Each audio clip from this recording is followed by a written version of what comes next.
America और Iran, जैसे ही ये दो नाम सामने आते हैं ना, तो दिमाग में क्या आता है? टेंशन, सैंक्शंस, न्यूक्लियर डील, यही सब खबरें। पर रुकिए, ये जो दुश्मनी है, ये कोई आज की बात नहीं है। नहीं, इसकी कहानी तो 70 साल पुरानी है। और आज हम इसी कहानी की जड़ों तक जाएंगे। तो सबसे बड़ा सवाल यही है ना, कि ये जो लड़ाई हमें आज की लगती है, इसकी जड़ें भला 70 साल पहले तक कैसे जा सकती हैं? आखिर हुआ क्या था? देखिए, ये कोई आजकल की घटनाओं की बात नहीं है। ये तो एक तरह से एक लंबी रणनीतिक शतरंज की बाजी है, जो एक पीढ़ी से दूसरी पीढ़ी तक लगातार खेली जा रही है। तो आज जो कुछ भी हो रहा है, उसे समझने के लिए ना हमें इतिहास में थोड़ा पीछे जाना होगा और 3 चीजों को समझना होगा। पहला, तेल।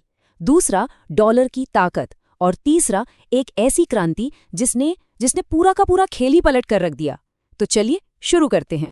तो हमारी कहानी शुरू होती है 1950 के दशक से। उस वक्त ईरान दुनिया के लिए एक बहुत बड़ा एनर्जी सप्लायर था, लेकिन एक बड़ी दिक्कत थी। ईरान के तेल का मुनाफा ईरान के लोगों तक पहुंच ही नहीं रहा था। तो 1951 में ईरान के एक चुने हुए प्रधानमंत्री थे, मोहम्मद मुसद्दिक। उन्होंने एक बहुत हिम्मत वाला फैसला लिया। उन्होंने देश के तेल उद्योग का राष्ट्रीयकरण कर दिया। मतलब अब से ईरान का तेल ईरान के लोगों का, सीधा हिसाब। पर यह बात अमेरिका और ब्रिटेन को बिल्कुल पसंद नहीं आई। उन्हें लगा उनका कंट्रोल जा रहा है। तो फिर क्या हुआ? 1953 में CIA और MI6 ने मिलकर एक सीक्रेट ऑपरेशन चलाया, ऑपरेशन एजैक्स, और मोसद्देक की चुनी हुई सरकार को गिरा दिया। उनकी जगह अमेरिका के वफादार शाह को गद्दी पर बिठा दिया गया। और ये जो तख्ता पलट था ना, ये सिर्फ कोई राजनीतिक घटना नहीं थी। नहीं, ये ईरान के लोगों के दिलो दिमाग पर एक गहरे जख्म की तरह बन गया, एक धोखा। यहीं से, बिल्कुल यहीं से अमेरिका के खिलाफ अविश्वास की वो गहरी खाई पैदा हुई और अमेरिका मुर्दाबाद जैसे नारों की शुरुआत हुई। चलिए, अब कहानी में थोड़ा आगे बढ़ते हैं। साल था 1970 का दशक। इस दौरान पूरी दुनिया के फाइनेंशियल सिस्टम में एक बहुत बड़ा, एक जबरदस्त बदलाव आया। और इस बदलाव ने मिडिल ईस्ट के तेल को अमेरिका की ताकत के लिए पहले से भी कहीं ज्यादा जरूरी बना दिया। हुआ ये कि अमेरिका के राष्ट्रपति निक्सन ने एक चौंकाने वाला फैसला लिया। उन्होंने डॉलर का सोने से जो रिश्ता था, उसे तोड़ दिया। इससे हुआ ये कि दुनिया का डॉलर पर से भरोसा डगमगाने लगा। अमेरिका को अब एक नया तरीका चाहिए था, एक नई नींव, जिससे डॉलर दुनिया की सबसे ताकतवर करेंसी बना रहे। और जो समाधान निकाला गया वो बहुत ही जबरदस्त था, पेट्रो डॉलर सिस्टम। देखिए, प्रॉब्लम क्या थी? डॉलर की डिमांड बनाए रखना। तो सोल्यूशन क्या निकाला? डॉलर को दुनिया की सबसे जरूरी चीज से जोड़ दो, और वो चीज थी तेल। डील ये हुई कि अमेरिका सऊदी अरब जैसे खाड़ी देशों को पूरी मिलिट्री प्रोटेक्शन देगा, और बदले में ये देश अपना सारा तेल सिर्फ और सिर्फ अमेरिकी डॉलर में बेचेंगे। नतीजा ये हुआ कि अब दुनिया में किसी को भी तेल खरीदना हो तो उसे पहले अमेरिकी डॉलर खरीदने पड़ेंगे। मतलब डॉलर की डिमांड हमेशा के लिए पक्की हो गई। और ये सिस्टम यहीं खत्म नहीं होता। कहानी और भी दिलचस्प है। तेल बेचकर जो खरबों डॉलर ये देश कमाते हैं, वो पैसा वापस कहाँ जाता है? अमेरिकन इकोनॉमी में। वो उन डॉलर से अमेरिकी सरकार के बॉन्ड्स खरीदते हैं, और उसी पैसे से अमेरिकी सरकार अपनी सेना को और ताकतवर बनाती है। वही सेना जो इस पूरे सिस्टम की हिफाजत करती है। मतलब एक ऐसा लूप जो खुद को ही ताकत देता रहता है। तो ये सिस्टम अमेरिका के लिए एकदम परफेक्ट काम कर रहा था। सब कुछ ठीक था। लेकिन 1969 में ईरान में एक क्रांति हुई, और इस क्रांति ने अमेरिका के एक पक्के दोस्त को रातों रात एक कट्टर दुश्मन में बदल दिया। एक ऐसा दुश्मन जो अब इस पेट्रोडॉलर सिस्टम के दायरे से बाहर था। अयातुल्ला खुमैनी के इस्लामी क्रांति ने अमेरिका के दोस्त शाह को सत्ता से उखाड़ फेंका, और इसके ठीक बाद अमेरिकी दूतावास में लोगों को बंधक बना लिया गया। इस एक घटना ने दोनों देशों के बीच सारे रिश्ते तोड़ दिए। अब अमेरिका के सामने एक ऐसा दुश्मन खड़ा था जो मिडिल ईस्ट में उसके बनाए पूरे के पूरे सिस्टम के लिए एक सीधा खतरा था।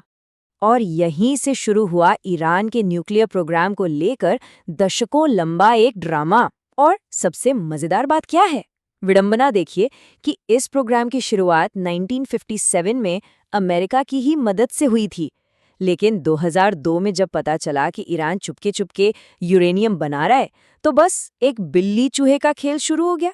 कभी साइबर अटैक तो कभी न्यूक्लियर डील, फिर अमेरिका का डील से बाहर निकलना और जवाब में ईरान का हथियार बनाने के बहुत करीब पहुंच जाना। मतलब हर एक्शन का एक रिएक्शन। अब जरा ईरान के नजरिए से सोचिए। उन्होंने देखा कि इराक के सद्दाम हुसैन और लीबिया के गद्दाफी ने अपने न्यूक्लियर प्रोग्राम छोड़ दिए, और नतीजा क्या हुआ? दोनों का तख्ता पलट हो गया। दूसरी तरफ है नॉर्थ कोरिया, उसके पास न्यूक्लियर हथियार हैं और उसे कोई छूने की हिम्मत नहीं करता। ईरान के लिए सबक एकदम साफ था, अगर अपनी हुकूमत बचानी है तो न्यूक्लियर ताकत हासिल करनी ही होगी।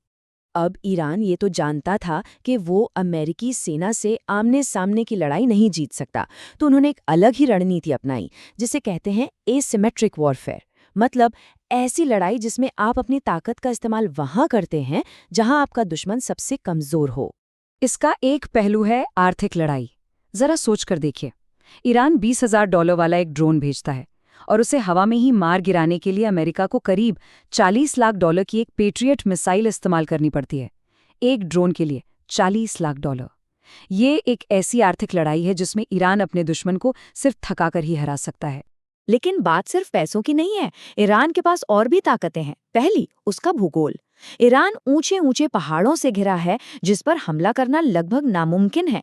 दूसरी ताकत, उसका प्रॉक्सी नेटवर्क। मतलब हिजबुल्ला, हुती जैसे संगठन जो पूरे मिडिल ईस्ट में अमेरिका और उसके दोस्तों के लिए सिरदर्द बने रहते हैं। और फिर आता है ईरान का सबसे बड़ा हथियार, उसका भूगोल। ये जो पतला सा समुद्री रास्ता है ना, ये दुनिया के तेल सप्लाई की लाइफलाइन है। एक तरह से दुनिया की इकोनॉमी की नस, और ईरान ठीक इस नस के ऊपर बैठा है। और ये आंकड़ा आपको हैरान कर देगा। दुनिया भर में जितना भी तेल इस्तेमाल होता है, उसका 20%, 20% हर रोज इसी छोटे से रास्ते से होकर गुजरता है। सोचिए, मतलब दुनिया की अर्थव्यवस्था की नब्ज सचमुच ईरान के हाथ में है। और ये सिर्फ अमेरिका की समस्या नहीं है। चीन, भारत, जापान, दुनिया की बड़ी बड़ी इकोनॉमीज की सांसें इसी रास्ते पर अटकी हैं। और यही चीज ईरान को पूरी दुनिया की इकोनॉमी पर एक जबरदस्त कंट्रोल देती है। तो अब ये सारी बातें, तेल, डॉलर, न्यूक्लियर प्रोग्राम और ये समुद्री रास्ता, ये सब मिलकर एक बहुत ही खतरनाक सिचुएशन बनाते हैं। एक ऐसा डेडलॉक जहां ईरान की हर चाल सीधी पेट्रो डॉलर सिस्टम की जड़ों पर और अमेरिका के दोस्तों की सुरक्षा पर हमला करती है। इसे एक तरह से ऐसे समझिए, जब ईरान तेल का रास्ता बंद करने की धमकी देता है तो वो सीधे सीधे पेट्रो डॉलर सिस्टम पर हमला करता है। जब वो खाड़ी के देशों पर हमला करता है तो वो अमेरिका की दी हुई सिक्योरिटी गारंटी पर सवाल खड़ा करता है। ये एक तरह से शाह और मात का खेल है। एक ऐसी स्थिति जहां किसी की भी एक गलत चाल का खमियाजा पूरी दुनिया को भुगतना पड़ सकता है। तो अब ये लड़ाई सिर्फ सेनाओं की नहीं रह गई है। नहीं, ये लड़ाई है आर्थिक सिस्टम की, इलाके में अपना दबदबा कायम करने की और सबसे बढ़कर अपने वजूद को बचाने की। और ये सारी बातें हमें एक बहुत बड़े सवाल के साथ छोड़ जाती हैं कि इस तरह की एक जटिल लड़ाई में जीत का आखिर मतलब क्या होता है।